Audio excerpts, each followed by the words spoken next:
오늘 함께 보실 하나님 말씀은 요한일서 2장 18절부터 29절까지 말씀입니다.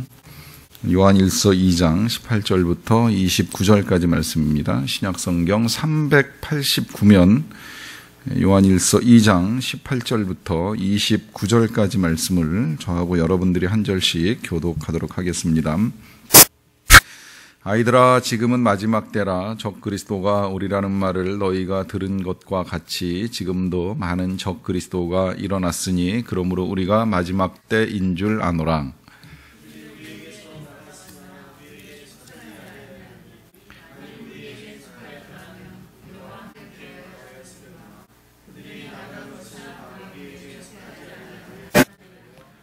너희는 거룩하신 자에게서 기름 부음을 받고 모든 것을 아느니라.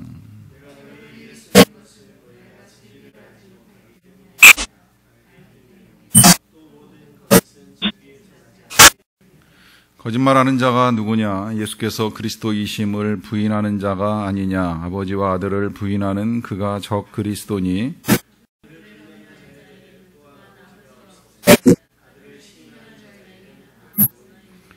너희는 처음부터 들은 것을 너희 안에 거하게 하라. 처음부터 들은 것이 너희 안에 거하면 너희가 아들과 아버지 안에 거하리라.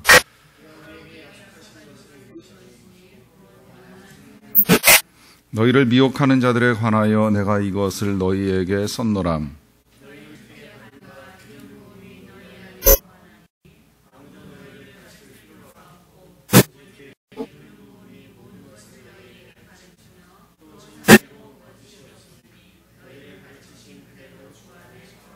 자녀들아, 이제 그의 안에 거하라. 이는 주께서 나타내신 바 되면 그가 강림하실 때에 우리로 담대함을 얻어 그 앞에서 부끄럽지 않게 하려 함이라.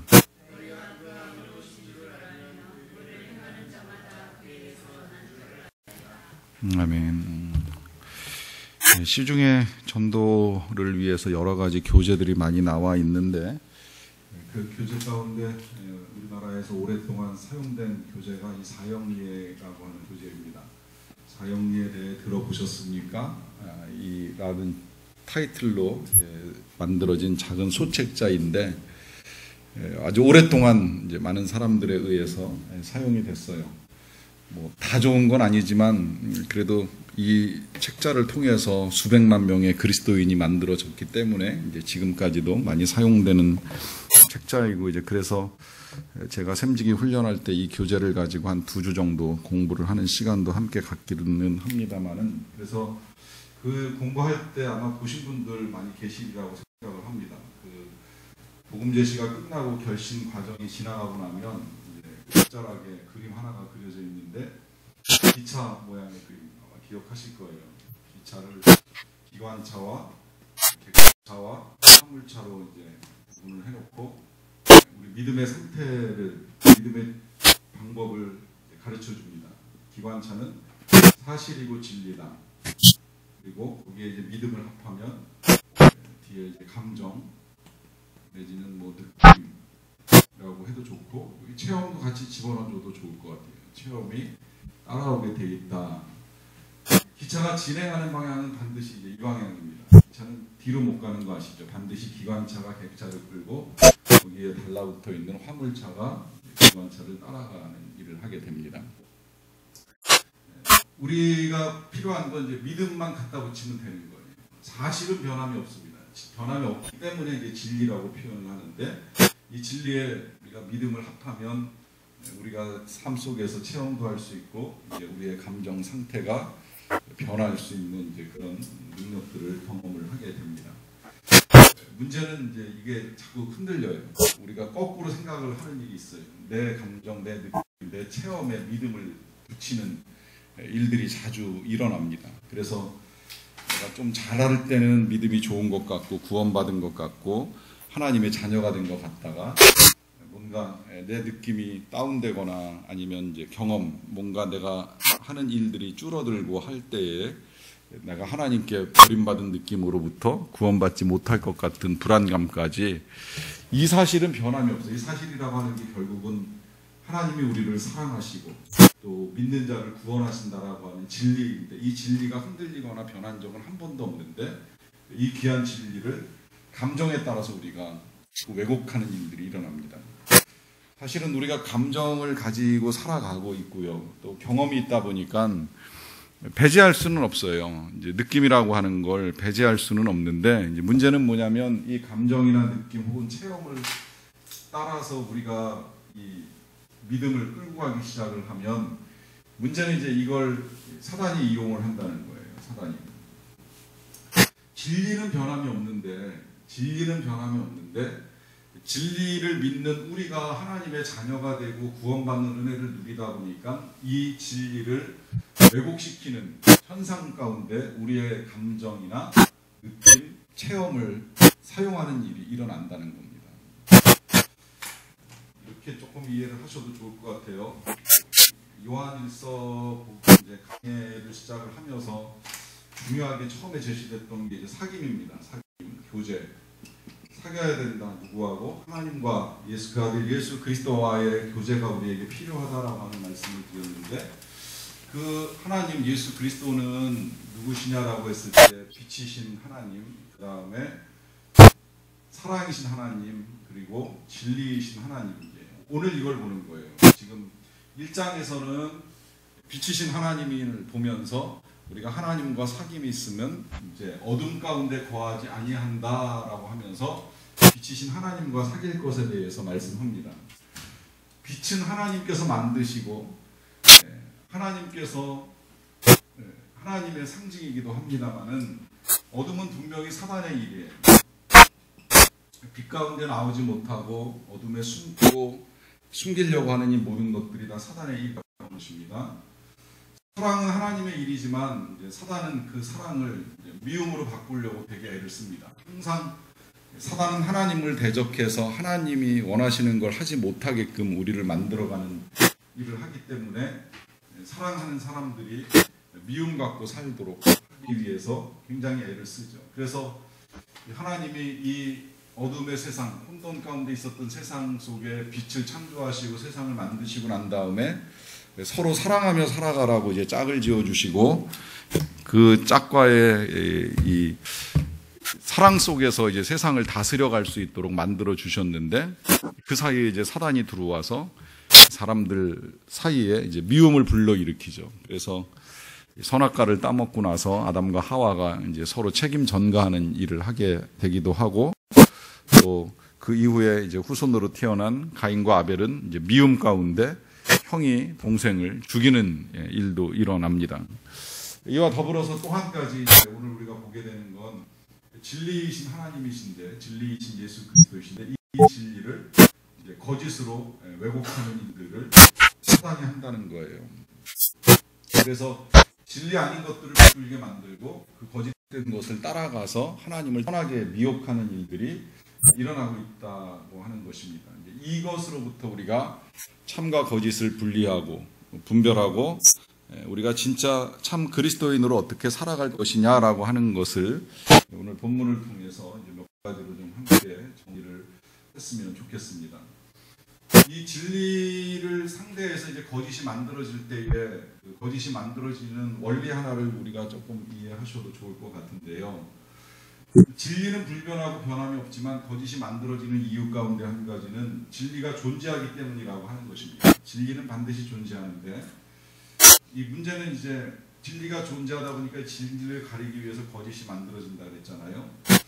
제가 주일날 그런 이야기 조금 하고 넘어갔어요. 짝퉁이 만들어지는 이유는 명품이 존재하기 때문입니다. 명품이 있으니까 짝퉁이 만들어지지 명품 없는 짝퉁은 의미가 없는 거잖아요. 어딘가에 분명히 명품이 존재한다는 거예요. 마찬가지로 거짓이 난무하다라고 하면 반드시 진리가 있기 때문에 거짓도 나올 수 있다는 거예요. 만약에 진리가 없는 상태의 거짓이라면 그건 진짜 말이 안 되는 건데 진리가 있기 때문에 거짓이 만들어진다라고 하는 원리 속에서 제일 먼저 우리에게 지금 당부하는 것이 뭐냐면 종말에 대한 인식을 다시 할 것에 대한 당부를 합니다. 18절 잠깐 보고서 말씀 또 드릴게요. 아이들아, 지금은 마지막 때라. 적그리스도가 오리라는 말을 너희가 들은 것과 같이 지금도 많은 적그리스도가 일어났으니 그러므로 우리가 마지막 때인 줄 아노라. 그래요. 여기서 다시 똑같은 호칭이 한 번 더 나오는데, 이제 아이들아라고 하는 호칭이 우리가 앞서 보았던 본문에 있었던 호칭이 나옵니다. 이 아이들아는 어린 자녀를 부르는 호칭이라고도 할 수 있지만, 또 한편으로는 이제 영적인 자녀들을 향한 이 어른 요한 사도의 호칭이라고도 할 수 있는데, 이때 영적인 어린아이라고 하는 것은 지난 시간에 제가 말씀드린 것처럼 이제 막 죄를 알고 이제 구원의 은혜를 아는 거예요. 하나님으로, 예수님으로 말미암아 죄를 용서받았다라고 하는 사실을 아는 이제 자녀들을 향해서 아이들아, 이제 이런 표현을 사용을 하는 거죠. 그러고 난 다음에 이제 말씀하시기를 지금은 마지막 때라 그래요. 마지막 때. 종말이라고 하는 이야기를 합니다. 이 종말은 그리스도인에게 있어서 굉장히 중요한 사상입니다. 중요한 믿음이고요. 이 종말이라고 하는 건 주님이 다시 우리에게 강림하시면서, 오늘 마지막에도 그 말씀이 나옵니다만, 강림하시면서 새 예루살렘이 임하고 또 새 하늘과 새 땅이 만들어지는 마지막 때의 약속인데, 이 약속이 우리가 이루어질 것을 소망하며 살아가는 하나님 나라의 백성들인데, 이 종말을 주님이 분명히 말씀하신 진리가 있어요. 종말에 대해서 말씀하셨습니다. 복음서를 보셔도 되고 모든 복음서가 마지막 때에 대해서 말씀하고 있고요. 요한복음은 이 종말에 대한 이야기는 없지만 그게 나중에 계시록에서 종말에 관한 이야기를 하기 때문에 모든 복음서가 종말을 말씀하고 있다고 해도 틀림은 없어요. 그런데 이 종말에 대해서 우리가 믿음을 갖기 어려워졌다고 제가 생각하는 건, 수많은 종말이 우리 앞에 지나갔어요. 그래서 살아보신 분들은 알지만, 옛날에 1992년에 담이선교회가 예수님이 10월 28일인가 30일 날 오신다고 소문을 퍼뜨렸던 적도 있고, 또 노스트라다무스가 99년 7월인가요? 그쯤에 이제 지구에 종말이 올 것이라고 예언을 수백 년 전에 했던 것이 많이 알려진 일도 있었고, 그에 앞서선 1984년 어간에 이제 그 여호와의 증인이 종말이 올 것이라고 말을 한 적도 있고, 수차례 이제 종말론이 계속 지나가다 보니까, 이제 그러고 나서 이제 21세기 하고도 지금 16년의 세월이 흐르고 나니까 마치 지금 우리들 마음 속에는 정말 그날이 올까? 주님이 오실까? 하는 이제 이런 의심 더 많이 갖고 살아가는 시대가 되었어요. 그래서 이 말씀 드리는 거예요. 거짓이 많다고 해서 진리가 없는 건 아닙니다. 종말론자들이 많았고 종말론이 행행하긴 했지만 그 거짓된 종말론 때문에 종말 자체가 없는 건 아니라는 거예요. 반드시 종말은 임하게 됩니다. 그러다 보니까 지금 본문에서 뭐라고 당부를 하느냐면, 지금이 마지막 때라. 지금이 마지막 때라. 자, 여기서 왜 지금을 마지막 때라고 이야기하느냐. 지금 여기 성경에서 말씀하고 있는 지금은 사도 요한이 편지를 쓰고 있는 때인데, 그때는 대략 AD 한 80년에서 90년 어간으로 보고 있는데, 이때를 마지막 때라고 이야기를 하고 있고요. 이때로부터 사실은 지금 우리가 살고 있는 2016년대까지 이 시대를 일컬어서 한결같이 마지막 때다라고 하는 표현을 사용을 하고 있습니다. 그러면 뭔가 좀 우리에게 있어서 이제 의아한 부분이 생겨나요. 뭐 이렇게 마지막 때가 기냐? 그럼 도대체 뭐가 진짜 마지막 때냐라고 하는 이제 의문이 생겨날 수도 있는데, 성경 신학적으로 조금 정확하게 표현을 해드리자고 하면, 정확하게 마지막 때는 이미 예수 그리스도의 이 땅에 오심을 통해서 시작이 된 거예요. 왜냐하면 예수 그리스도의 오심이라고 하는 이 표현 자체가 이미 구원의 은혜와 심판의 역사가 시작이 된 겁니다. 종말이라고 하는 것은 궁극적으로 구원할 사람을 구원하고 심판할 사람을 심판하기 위해서 임하시는 주님의 강림이잖아요.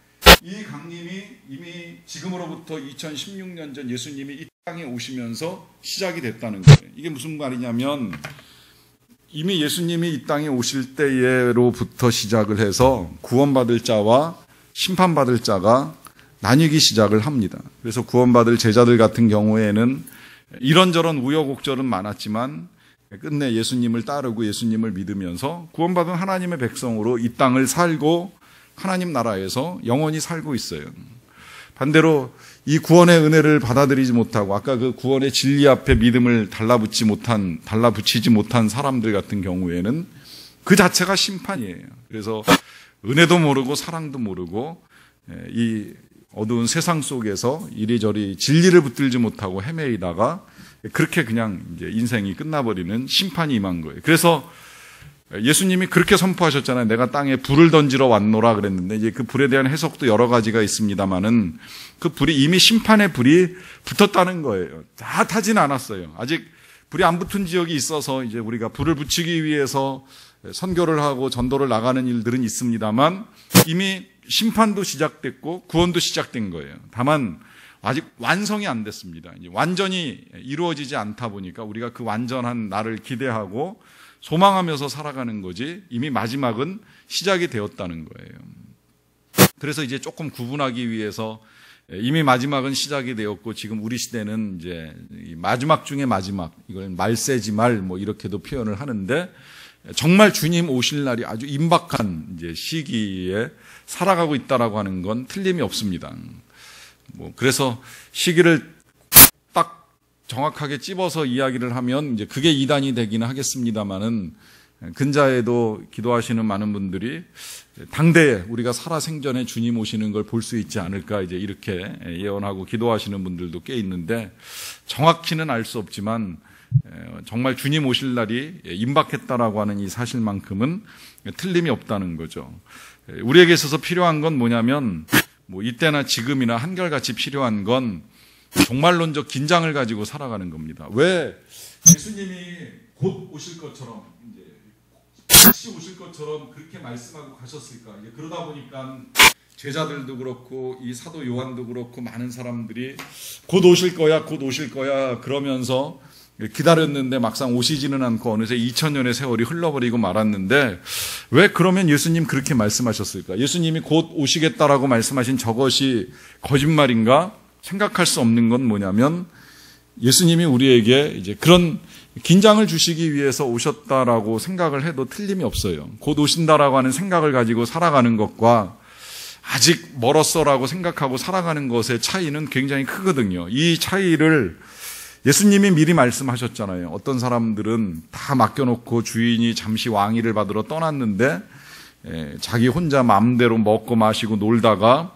어느 날 갑자기 주인이 임하였을 때에 그 모습을 보고 심판할 수도 있다는 거죠. 그러니까 깨어 기도하라라고 하면서 어느 때 어느 시간에 주인이 임할는지 모르니까 각성하고 하루하루를 살아갈 것에 대해서 분명하게 당부하시면서 우리가 종말론적 긴장을 가지고 살아가기를 주님이 원하셨다라고 하는 것이 너무나도 분명합니다. 이제 그러다 보니까 지금이 마지막 때라라고 하는 이 말씀은 1900년 전이나 지금이나 우리가 귀담아 들어야 될 또 약간의 긴장과 함께 살아가도록 각성시켜주는 귀한 메시지라고 생각을 하고 듣는데 이 마지막 때에 나타나는 현상 가운데 한 가지가 뭐냐면 이제 이 마지막 때에 예수님만 오시는 것이 아니라 적그리스도도 온다는 거예요. 적그리스도.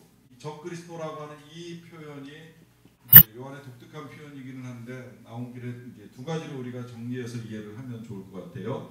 말 그대로 그리스도의 대적자들이라고 보시면 됩니다. 실제로 그렇게 번역해 놓은 쉬운 성경도 있어요. 그리스도의 대적자들이 나타날 것이다 라고 했는데 두 가지 형태로 나타납니다. 하나는 진짜 그리스도를 대적하고 핍박하는 사람들이에요.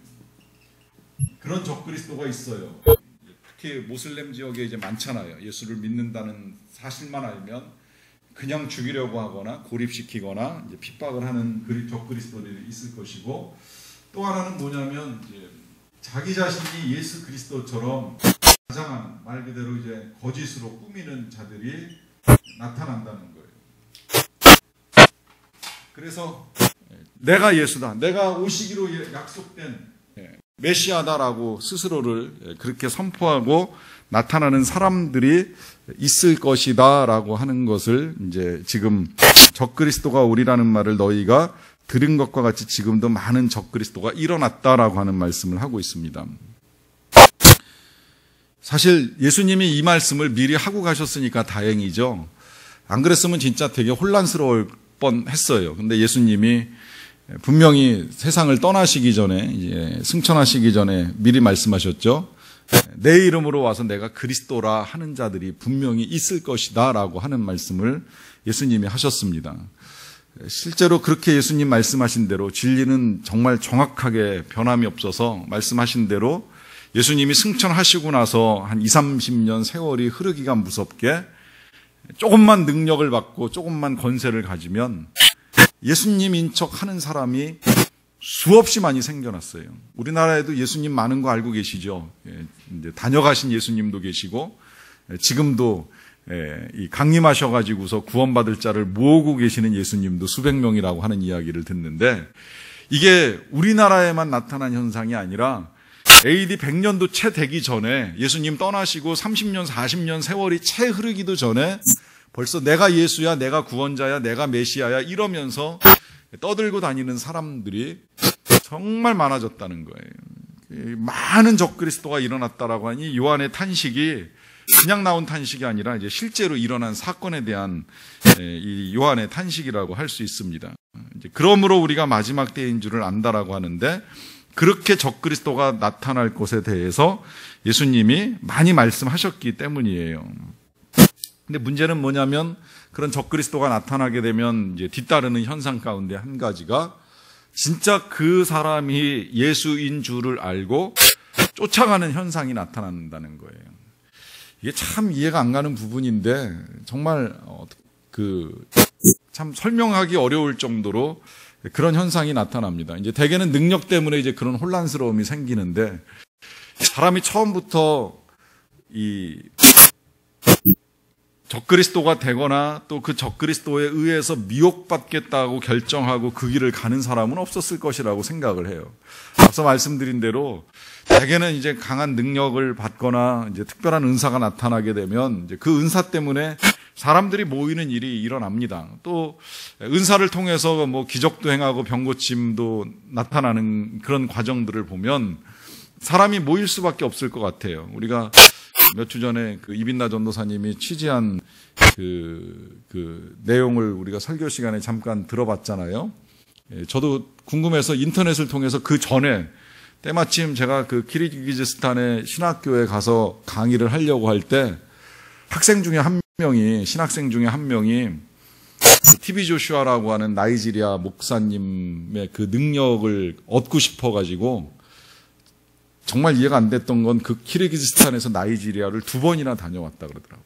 학생 중에 한 명이. 그럴 정도로 열정을 가지고 이제 TV 조슈아를 따라가는 이제 사람들이 있었는데 이 TV 조슈아가 한국에 왔잖아요.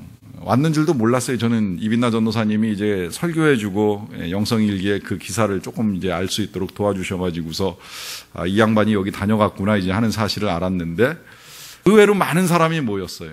능력이 나타나니까 사람이 모이는 거예요. 사실 능력이 나타나는데 사람이 모이는 것까지야 있을 수 있는 일이라고 생각이 되는데 이제 문제는 그 다음에 이 바울이 경고했던 대로 경건을 이익의 재료로 이제 삼기 시작을 하는 거죠. 제가 들은 바대로 신앙촌의 이 박태선 장로가 자칭 예수가 되기까지는 처음부터 그렇게 하려고 작정한 것이 아니라 워낙 능력이 많이 나타나니까 주변에 있는 사람들이 그 능력을 보고 모이고 쫓아다니다가 당신 혹시 예수 아니냐고, 당신이 예수 같다고 이제 이런 말을 해주기 시작을 한 거예요. 그러니까 이 사람이 내가 진짜 그러한가? 이제 그러면서 태도를 바꾸기 시작을 하고 그러면서 이제 자칭 예수가 되는 거죠. 그런데 이 능력이 쉽게 사라지지는 않아요. 한번 능력이 임하고 나면 또 그 능력 가운데 모이기도 하지만 이번에 그 조슈아 같은 경우에는 보니까 뭐 능력을 숨기는 듯한 진짜 있는지 없는지 의심을 갈 만큼 능력을 잘 보여주지 않고 이 핑계 저 핑계 대고 드러나지 않는 모습을 보여주는데 어쨌든 그런저런 모습들을 통하여서 사람들을 미혹하다 보니까 사람들이 따라가는 일들이 일어납니다. 그러다 보니까 안타깝게도 교회 공동체 안에 있어야 될 사람들이 교회를 떠나는 일이 일어나게 돼요. 근데 이 일에 대해서 2장 19절에서는 이렇게 정리를 해줍니다. 그들이 우리에게서 나갔으나 우리에게 속하지 아니하였나니 만일 우리에게 속하였더라면 우리와 함께 거하였으려니와 그들이 나간 것은 우리에게 속하지 아니함을 나타내려 함이니라 그래요. 한마디로 말하면 그들이 떠난 것은 교회에 속하지 아니하였기 때문이라는 겁니다. 공동체에 속하지 않은 사람들이라고 하는 거예요. 저는 성도님들 대할 때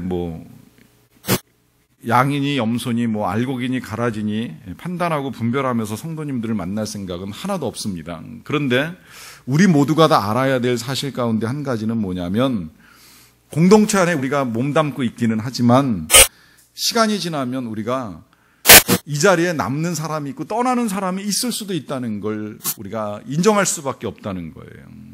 저는 실제로 과거 교회에서 그런 사실 보고 나왔어요. 교회 공동체가 정말 수만 명의 사람들이 함께 모여서 예배를 드리는 공동체였는데, 어느 순간 이제 교회 안에서 분쟁을 일으키고 말썽을 일으키는 사람들이 생겨나기 시작을 했어요.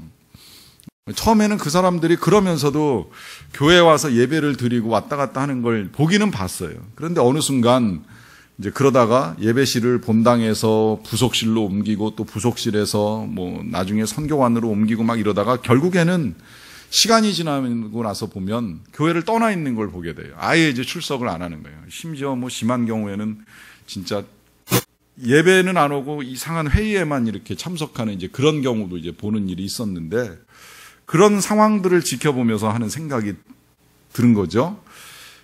우리와 함께 공동체를 이루어가는 사람인가? 교회 공동체 가운데 있는 사람인가? 함께 거하였지만 나간 사람들, 우리에게 속하지 아니한 사람들이다. 이 표현이 틀림이 없다라고 하는 것을 이제 확인시켜 주는 일이 있었던 거죠. 그렇기 때문에 21절에서 이렇게 말합니다. 내가 너희에게 쓰는 것은 너희가 진리를 알지 못하기 때문이 아니라 알기 때문이요, 모든 거짓은 진리에서 나지 않기 때문이라 하면서 거짓은 진리에서 나지 않는 것이다 라고 하는 것을 말씀합니다. 이 거짓이 진리에서 나지 않는다라고 하는 그 말씀을 통해서 우리가 적용하고 넘어가야 될 거 한 가지는, 크든지 작든지 거짓은 진리가 아니고 하나님의 뜻이 아니라는 거예요.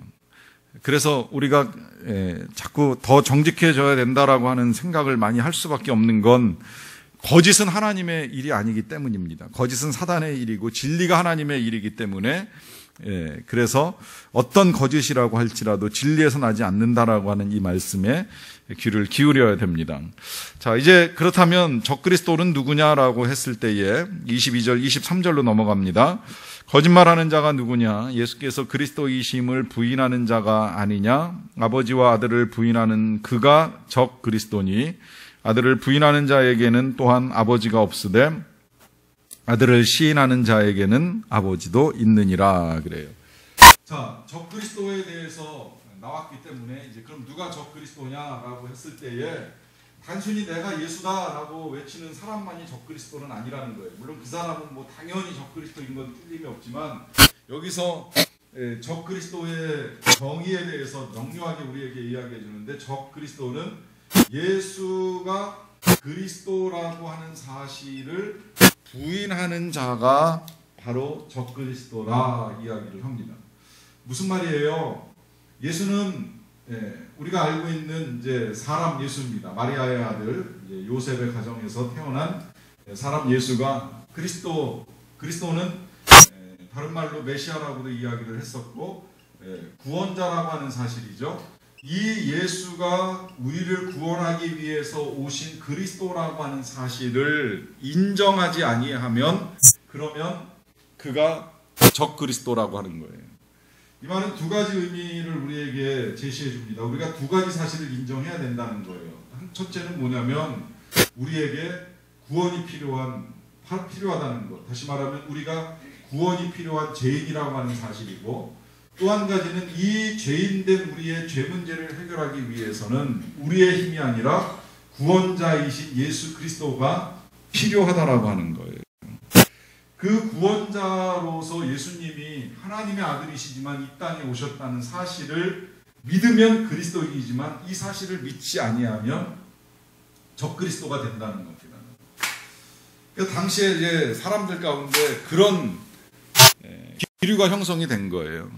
어떻게 예수가 우리의 구원자가 될 수가 있냐? 진짜 구원자라면 하늘에서 내려와야지. 마리아의 뱃속에서 태어났는데 목수의 아들로 이 땅에 온 걸 우리가 알고 있는데 그가 어떻게 우리를 구원할 수가 있겠느냐라고 하면서 예수를 인정하지 않습니다. 또 거꾸로 이런 것도 있을 수 있어요. 내가 열심히 하면 되지. 내가 착하게 살고 내가 기도 많이 하고 내가 매일 제사 드리고 예배 열심히 드리면 될 일이지. 왜 남이 나를 구원하느냐? 왜 구원자가 나에게 필요하냐라고 하면서 구원자를 인정하지 않아요. 이 구원자를 인정하지 않는다는 건 결국은 내가 죄인이라는 사실을 인정하지 않는 것과 이제 똑같은 의미가 되는 것인데 이제 그런 사람들이 다 적그리스도다라고 하는 것을 말씀합니다. 그런 의미에서 이 예수님이 하나님의 아들이라고 하는 사실을 인정하지 아니하면 어떤 경우까지 지금 말씀하고 계시냐면 그러면 결국 아버지와 아들을 부인하는 그가 적그리스도다 그러잖아요. 그러니까 예수님을 인정 안 하면 하나님도 인정 안 하는 것이나 다름이 없다는 거예요. 그래서 아들 예수님을 부인하는 자에게는 또한 아버지 하나님도 없는 것이나 다름이 없고 반대로 아들을 예수님을 그리스도라고 시인하는 자에게는 하나님도 함께 계시느니라라고 하면서 이 시점에서 이제 저와 여러분들의 믿음을 한 번 더 점검하고 정리할 것을 말씀하고 넘어갑니다. 우리가 그런 길을 걸어갈 일은 없다고 생각을 합니다만은 교회 다니면서 아직도 내가 구원이 필요한 죄인이라고 하는 사실을 인정하는 것이 어렵거나 또 그 죄의 문제를 해결하기 위해서 예수님이 우리에게 오셨다라고 하는 예수님이 하나님의 아들이신 예수님이 우리에게 오셨다는 사실을 믿을 수 없다면 그것이 주님을 대적하는 일이 될 수 있다라고 하는 사실을 생각하면서 이 사실을 잘 믿고 정리를 하세요. 그래서 참 그리스도인의 길을 걸어가시기를 축원합니다. 그 그리스도인의 길에 있어서 이제 제일 먼저 가르쳐 주는 것이 2장 20절 말씀인데요. 너희는 거룩하신 자에게서 기름 부음을 받고 모든 것을 아느니라 그래요. 여기서 말하는 거룩하신 자는 예수님인 건 너무나도 틀림이 없고요. 조금 전에 이제 우리가 그 앞에 읽었던 본문에서 예수가 그리스도라는 사실을 인정하지 아니하면 그러면 예수님만 모르는 것이 아니라 아버지도 부인한다 그랬잖아요. 아버지 하나님도. 결국은 예수를 알아야지 아버지를 아는 것이기 때문에 우리가 예수와 아버지는 하나라는 사실을 인정하는 겁니다. 실제로 예수님도 그랬잖아요. 나와 아버지는 하나이니라. 요한복음에서 예수님이 선포하신 그 선포를 사도 요한이 그대로 옮겼어요. 그런데 이제 그 이후에 지금 여기 20절에서는 뭐라고 말씀하냐면 너희가 거룩하신 자에게서 기름 부음을 받았다라고 하는 건 다시 말하면 예수님께서 성령을 보내주셨다라고 하는 거죠. 성령을 보내주시고 나서 보니까 우리가 이제 모든 것을 안다라고 했을 때 이 모든 것을 안다는 건 몰랐던 걸 알게 된다는 의미가 아니라 진리를 분별할 수 있는 능력이 생겼다는 거예요. 성령을 통해서 예수님이 하나님의 아들이라고 하는 진리, 예수님이 그리스도라고 하는 진리를 분별할 수 있는 능력이 우리 안에 생겨났다는 겁니다. 결국 우리가 진리를 분별할 수 있도록 도와주신 이 성령이 예수 그리스도에게서 이제 나오다 보니까 이 성령을 이제 기름 부음이라고 보통 표현을 하는데 그러다 보니까 여기서 이제 우리가 늘 복잡하게 생각하는 삼위일체 교리가 만들어지는 거예요. 삼위일체 교리를 이해하는 가장 좋은 건 성령 받고 나서 성령이 임하고 나서 그 성령 때문에 예수님이 아버지 하나님의 아들인 걸 알게 되고 예수님이 하나님이신 걸 알게 되고 나면 그 성령을 보내주신 분이 예수님이다 보니까 결국 성령이나 예수나 아버지나 하나이구나 이렇게 고백할 수밖에 없는 상황에 직면하는 것이 삼위일체론이 되는 겁니다. 그래서 논리적으로 이론적으로 설명해서 삼위일체가 풀어지는 것이 아니라 내가 성령 받고 나면 예수가 하나님이라는 사실이 믿어지면서 내 안에 있는 성령이나 날 구원하기 위하여 오신 예수나 그 예수를 보내주신 하나님이나 다 한 분이시라는 사실이 너무나도 분명해지면서 이제 일체가 되는 거예요. 이 세 분이. 여기서 삼위일체가 이루어지는 거예요. 그래서 모든 것을 안다라고 했을 때 그 진리 가운데 삼위일체 진리까지도 이제 우리가 알게 되는 은혜를 누리게 되는데 그것이 바로 기름 부으심을 통해서 이루어지는 일이라고 하는 것입니다. 또 참 그리스도인에게 이제 몇 가지를 당부합니다. 24절 말씀입니다. 너희는 처음부터 들은 것을 너희 안에 거하게 하라. 처음부터 들은 것이 너희 안에 거하면 너희가 아들과 아버지 안에 거하리라. 그가 우리에게 약속하신 것은 이것이니 곧 영원한 생명이니라. 자, 처음부터 들은 것, 이건 뭘까요? 이건 예수님에 대해서 들은 걸 이야기하는 거죠. 또 예수님에 대해서 들었다는 건 뭐예요? 예수님이 그리스도라는 사실을 들은 거죠. 이거를 계속 우리 안에 거하게 하라 그래요. 왜 그러느냐? 이 처음부터 들은 예수님이 그리스도라는 사실을 우리 안에 거하게 해야지만 우리가 예수 안에 거하고 하나님 안에 거할 수 있기 때문에, 그리고 그 하나님 안에 거하는 우리에게 약속하신 것이 이것이니 뭐라고요? 영원한 생명이라고. 이 처음부터 들은 예수의 구원 사실에 대해서 우리가 계속 우리 안에서 내재화시켜야 되는 이유는 바로 이것입니다. 그래야 그 영원한 생명이 우리 안에 있으면서 이 생명의 능력을 가지고 우리가 이 땅도 살고 영원한 하나님의 나라에도 들어갈 수 있기에 이것을 계속 우리 안에 거하게 해야 된다고, 예수님의 영원한 생명이 우리 안에 거하게 해야 된다라고 하는 이제 당부를 합니다. 그러면 이 예수님의 영원한 생명이 우리 안에 거하게 하는 일은 도대체 뭐냐라고 했을 때, 이제 그걸 그 뒤에 26절, 27절에서 풀어볼게요. 너희를 미혹하는 자들에 관하여는 내가 이것을 너희에게 썼노라. 너희는 주께 받은 바 기름 부음이 너희 안에 거하나니 아무도 너희를 가르칠 필요가 없고 오직 그의 기름 부음이 모든 것을 너희에게 가르치며 또 참되고 거짓이 없으니 너희를 가르치신 그대로 주 안에 거하라 그래요. 자, 이걸 우리가 잘못 읽어 나가면 우리가 이미 기름 부음을 통해서 모든 것을 알기 때문에 더 이상 배울 것도 알 것도 없는 것처럼 이렇게 이제 느껴질 가능성이 큽니다. 만약에 여러분들이 지속적으로 주의 기름 부으심 가운데 거하는 삶을 사시면 정말 더 이상 배울 필요는 없어요. 그런데 그 누구도 이제 주의 기름 부으심 가운데 지속적으로 거하지 못하는 일들이 일어납니다.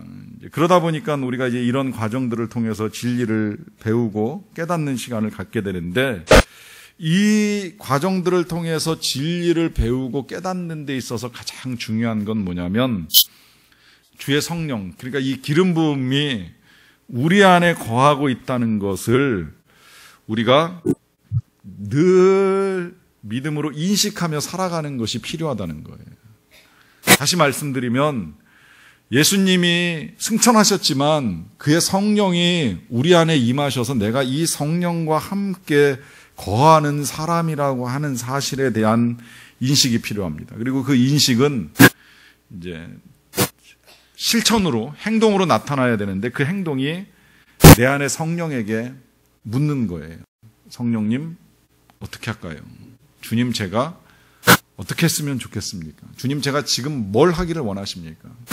주님, 내가 지금 이 상황에서 어떤 판단, 어떤 결정하기를 원하십니까? 라고 하는 끊임없는 질문이 필요합니다. 그러면 어떤 결과를 가져오느냐? 그의 기름 부음이 우리에게 모든 걸 가르쳐 준다는 거예요. 문제는 우리가 이 가르침을 못 받죠. 왜 못 받아요? 그에게 물어본 적이 없고, 이 묻고 들은 대로 행해본 적이 없다 보니까 묻지도 못하고 듣지도 못하는 일이 수십 년 동안 반복돼 왔던 거예요. 주의 기름 부으심이 우리 안에 있고 그 기름 부으신 주님에게 우리가 질문하면 모든 것을 가르쳐 주실 성령님이신데, 이걸 우리가 해본 적이 없다 보니까 이제 그냥 배우는 게 전부인 것인 양 생각하면서 살아왔다는 거죠. 그러다 보니까 이제 이 배움을 찾아가지고 이상한 무료 성경 신학원이나 이제 이단 사설에 빠지는 일들이 일어나게 되는데, 아니라는 겁니다. 기름 부음을 통해서, 성령의 기름 부음을 통해서 진리를 분별하고 성령과 함께 이해해야 된다는 거예요. 그렇게 살아갈 수 있도록 그대로 주 안에 거하라. 다시 말하면 주님과 지속적으로 교제하라라고 하는 당부를 하는 겁니다. 우리가 행해나가는 근간의 이 모든 작업들이 그 작업을 지금 해나가고 있는 거예요. 다시 여쭤보고 들어보고 다시 말씀해보고 말씀하시는 걸 들어보는 이 작업들을 반복시켜 나간다라고 하는 것입니다. 그렇게 해야만 되는 또 하나의 이유가 이제 28절, 29절에서 하나가 더 나오는데요. 자녀들아 이제 그의 안에 거하라. 이 그 안에 거하라 하는 이 표현이 참 여러 번 나와요. 여기 지금 2장에서만도 여러 번 너희 안에 거하게 하라, 아버지 안에 거하리라 하는 표현부터 주 안에 거하라 하는 말이 나오는데 또 반복해서 자녀들아 이제 그의 안에 거하라 하면서 주께서 나타내신 바가 되면 그가 강림하실 때에 우리로 담대함을 얻어 그 앞에서 부끄럽지 않게 하려 함이라. 너희가 그가 의로우신 줄을 알면 의를 행하는 자마다 그 안에서 난 줄을 알리라 라고 하면서 주님 안에 거하라고 하는 당부를 하고 계십니다. 물론 당부의 이유는 그 뒤에 있어요. 그 이유는 주님이 다시 오실 터인데 그 다시 오실 때에 그 앞에서 부끄럽지 않게 설 수 있도록. 이 부끄럽지 않게 선다는 말이 뭐예요? 주님이 오시는 건 틀림이 없고 또 우리가 주님을 만나는 것도 틀림이 없지만 모든 사람이 다 담대하게 부끄럽지 않게 주님을 만나는 건 아닐 수도 있다는 거예요. 가끔 그런 이야기를 듣는 일이 있습니다. 오랫동안 헤어졌던 부부나 부모 자식이 만나게 되면 왠지 서먹하다라고 하는 이야기를 듣습니다. 이제 기러기 아빠들 가끔 미국에서 돌아온 가족들 만날 때 낯설다라고 하는 표현을 사용하는 일을 들어본 일이 있는데 함께하지 못한 시간이 워낙 길어지다 보니까 부부가 다시 만났어도 이제 예전 같은 그런 이제 사랑이 쉽지는 않다 이제 이런 식의 말씀들을 하시는 거죠. 저는 주님하고 우리 관계가 그럴 수 있다는 생각을 해요. 이 세상을 살아가면서 우리가 그리스도인이라고 하는 이름으로 살아가긴 했지만 주님과 제대로 얘기해 본 적도 없고 주님과 살아본 적도 없이 살다가 어느 날 내가 예수야 정말 주님이 오셔서 내가 너를 구원한 하나님의 아들이야라고 하면 왠지 낯설게 느껴지거나 아니면 그분 앞에 서는 내 모습이 부끄러워진다라고 하면 참 안타까운 일이 되는 거죠. 그날에 주님 앞에서 정말 담대하게 주님을 끌어안을 수 있고 주님 보고 싶었습니다. 기다렸습니다. 그리고 볼 수 없었지만 내가 믿음으로 주님과 늘 함께하며 살아온 것에 대해서 감사합니다라고 말할 수 있으려면 지금 오늘 우리에게 필요한 건 주님 안에 거하는 일이 필요하다는 거예요. 주님 내 안에 계시는 걸 믿고 내가 그분 안에 거하기 위해서 그분 말씀대로 말씀 안에 거하는 삶을 계속 살아나가는 일을 지금부터 해나가는 겁니다. 그래서 정말 그분이 오셨을 때에는 낯선 아저씨 같은 예수님이 아니라 정말 친근하게 다가갈 수 있는 그 예수님을 만나는 기쁨과 감격을 누릴 수 있어야 된다는 것입니다. 이 주의 강림하심을 소망하며 살아가는 저와 여러분들이 되시길 간절히 축원합니다.